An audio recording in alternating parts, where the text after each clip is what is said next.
Salam, xoş gördük. Yenidən sizinlə həmişə olduğu kimi mənəm, həkim, psixoterapevt, yalan və bədəndir üzrə ekspert Elnay Rəhimov Tambovski.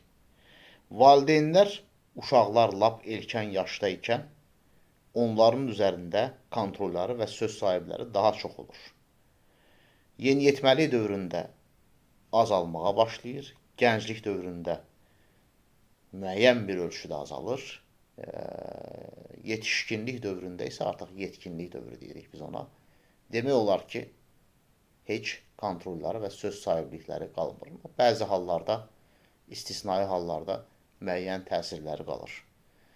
Valideyn müdrikliyi o zaman başlayır ki, artıq valideyn doğrudan da söz sahibi olmağı, kontrolü itirməyinə rağmen, yəni övladları üzərində sevgisini eyni bir şəkildə davam elətdirir.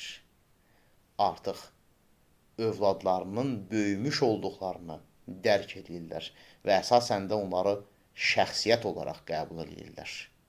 Və bilirlər ki, artıq indiki zamanədə olan fikirlər onların ənəvi fikirlərindən tamamilə fərqlidir. İndiki zamanənin gətirdiyi dəyərlər keçmiş dəyərlərdən fərqlidir. Adətən ənəvi ailələrdə, diktator və yaxud da avtoritar ailələrdə dəyər birdir. Hamı ona riayət eləməlidir prinsipi var. Lakin müdrik valideyn artıq anlayır ki, müxtəlif dəyərlərə sahib olan insanlar da əslində bir araya gələ bilər. Onların da ortaq nöqtələri ola bilər.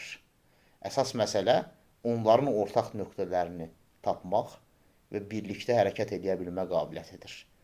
Məsələn, bir şirkətdə çoxlu mütəxəssislər olur. Biri finans müdürüdür, biri reklam müdürüdür, biri idarəçidir, biri CEO-dur. Fərqli-fərqli sahələrdə, düzdür, fərqli-fərqli dəyərlərdir. Lakin onlar hamısı inteqrativ və müştərək şəkildə işləyərək əla nəticələri əldə edirlər. Demək ki, nədir? Birinin fikrinin sizdən fərqli olması o demək deyil ki, siz o adamla hər zaman bir arada var ola bilməzsiniz. Ola bilərsiniz. Bu fərqlilikləri pozitiv istiqamətə utilizasiya eləməklə. Diqqətinizə görə minnətdaram. Sağ olun.